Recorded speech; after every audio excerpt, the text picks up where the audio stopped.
Hi, I am Jackson and I'm 7 years old. And what and where is Yahara watershed? I'm Chris Kucharek. I'm a professor of agronomy and environmental studies at the University of Wisconsin-Madison. So the Yahara watershed is a geographic area in south-central Wisconsin. It is comprised of about 370,000 people, 359 square miles that is home to the City of Madison, University of Wisconsin-Madison, and this chain of lakes we refer to as the Yahara Lakes.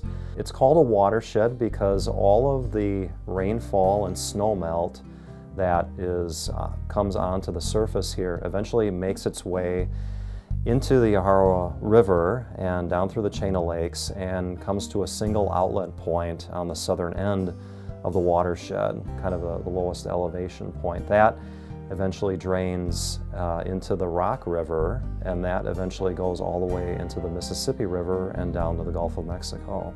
So in Yahara 2070, we're interested in trying to figure out, as things change in the future, what all those changes might mean to things like water quality, the amount of food that we produce in the watershed, the amount of flooding that might take place, how the population might be experiencing those things, and how we might need to make better decisions now to combat changes that we don't want to see in the future.